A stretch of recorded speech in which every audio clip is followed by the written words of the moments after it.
It's filthy for one thing. He's slammed it. Oh yeah, quite a bad crease. This is hanging off. It looks like somebody's head butted it.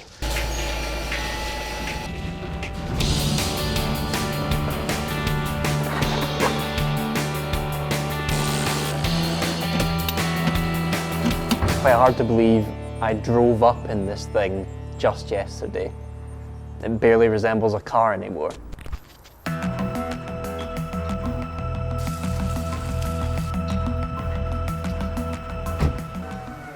So, last time you saw the car, it was in bits all over the floor here, and there's still some of it here. This is getting prepped for painting, and actually, if we have a look in these windows, you will see the main shell of my car. Last bit of prep going on, and then we will see some paint go on it in this episode. And then just over here on the bench, we're going to get Mick to explain what's been happening with the mechanicals. So Mick, it's been a couple of weeks since my car was in bits on your workshop floor. What has happened since then? Okay, so we've been very busy. We've broke down the components into their bare form. Transmission we've stripped, checked the main shaft, we've checked the lay shaft, we've checked the differential. All the selector forks are good, no bearing issues. The engine I've pulled down to its kind of bare bones. We're going to remove the cylinder heads and the timing chains, check the condition of the bores and the pistons. Everything is looking really good. There's no major wear on cams. We found a few little indiscretions from past repairs. Apart from that, everything is really good. We'll get onto the engine specifics later because we're going to be dismantling this right down. Where's everything else? Where's the suspension? And the suspension is completely stripped. That's in the back of my Land Rover ready for shot blasting. So these are the rest of the parts. They're looking a bit sorry for themselves. What's the plan with these? Now everything's been stripped down to its sub-assemblies and individual parts. All the steel will go off for sandblasting, then get powder coated. Anything that's aluminium will go for vapor blasting. And then when it all comes back from the relative people, it will get powder coated, and then we'll reassemble it and it will get ready to go back on the car. Okay, so they'll be brand spanking new. Brand spanking. Okay, I'm doing a trip to Halfords. Do you need anything? Yes, we do. We need some gloss black rattle cans and some grey primer rattle cans. Perfect, no problem. Awesome. I feel a bit like Donkey from Shrek with blue flower, red thorns. Blue flower, red thorns, blue flower, red thorns. Grey primer, gloss black, grey primer, gloss black. Can't forget that. Grey primer, gloss black. Grey primer, gloss black.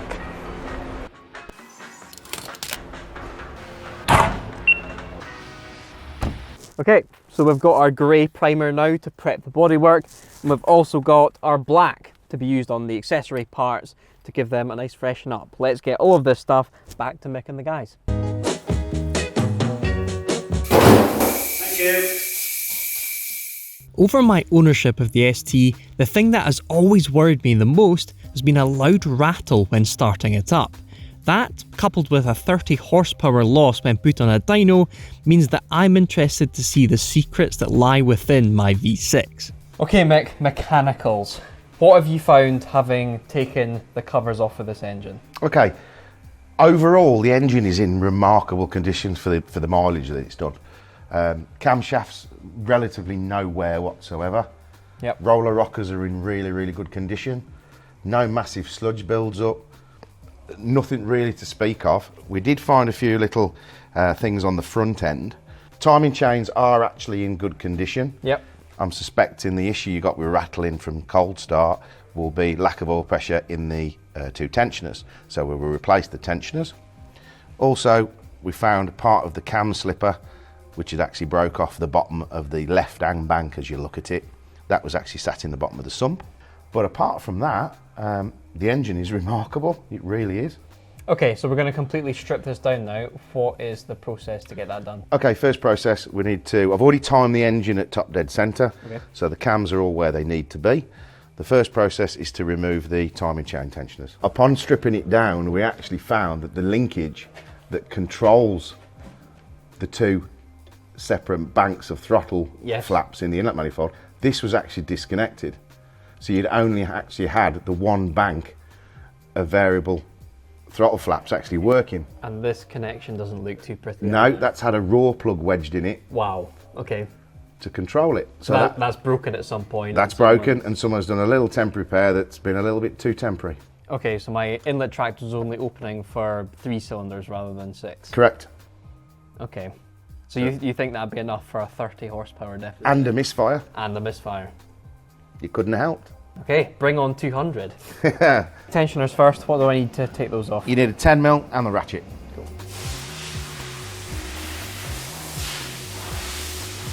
Are these quite small boats, these ones? Or? They're not mega long now. Okay, then we can remove the first slipper plate. See, considering that's done 150,000 mile, there's very, very little wear on that. Unless it's had chains before, we don't know. It's a possibility. Okay, so that's our first chain free. Because I remember when it first started rattling and someone said timing chain, you panic. You Yes. think, my engine's going to die. Yes. Valve hits piston, Correct. and you're done. Yeah. But basically what you're saying is, it was I don't think the rattle was down to that breakage. The rattle will be down to the tensioners losing oil pressure overnight. And then when you crank back up, obviously the tensioners for the first couple of split seconds take up the slack, and that's where you got that little rattling. I did that amateur thing again of putting my knuckle in the way of... Yes, you'll only do that once. See, if you do the old tensioner test, the chain test, there's very little play in that. There you go. So do you clean these up, or are these Yeah, fine they all as they get are? cleaned. Okay. Put that one to the right, Sure. so we know that's for the right hand. Bang. Next, we're into camshafts. Start far outside. Doesn't matter. Work. I mean, you can work one camshaft at a time if you want. When you undo the camshaft caps, crack the one side and then crack the other, and then go back. So you're basically just taking the strain off, nice and steady.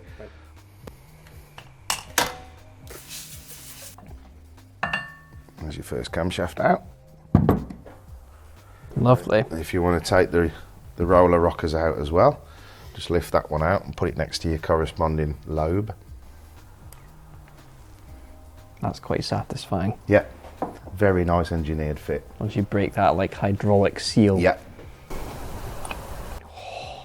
Are you getting that sound as well?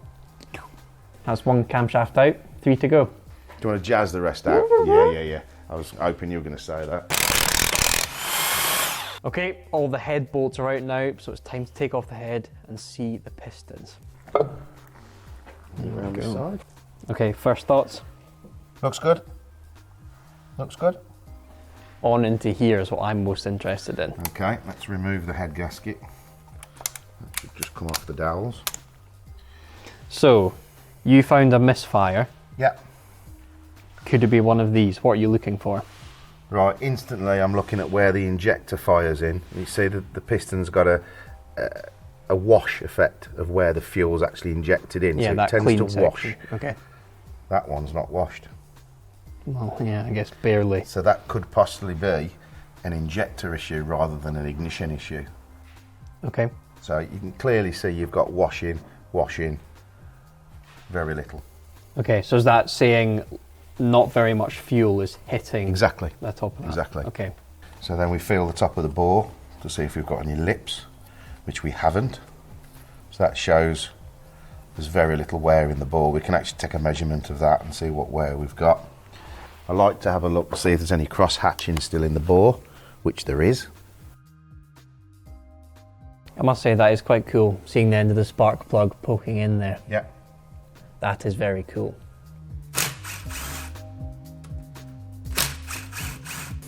You're like a mechanical superhero, Mick. You reckon? Yeah. Somebody said the other day on the stream that I look like a young Tom Cruise. That's it, clear? Yep.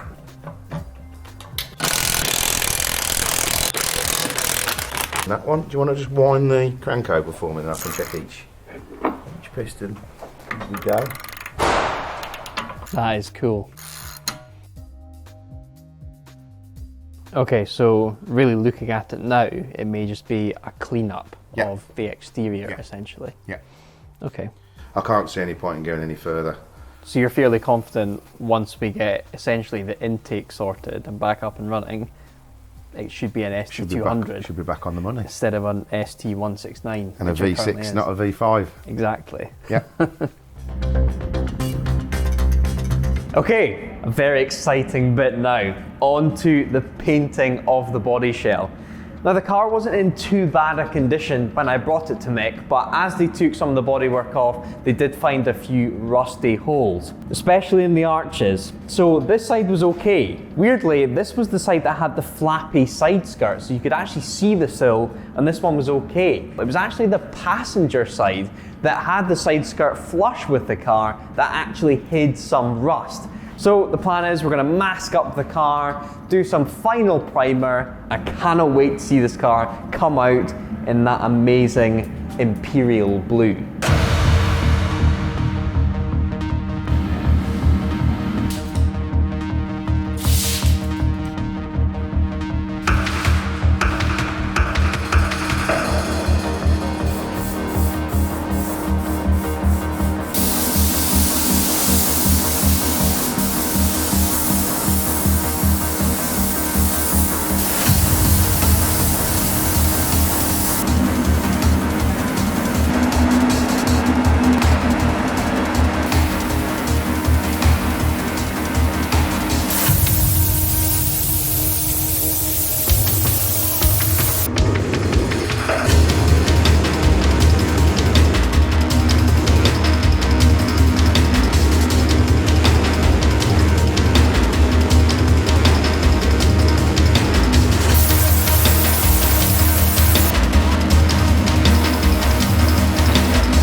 I have never had a car of mine painted like this, and I cannot believe how good it looks. It looks so blue, but then in some angles it almost becomes purple. Imperial Blue is such a nice colour.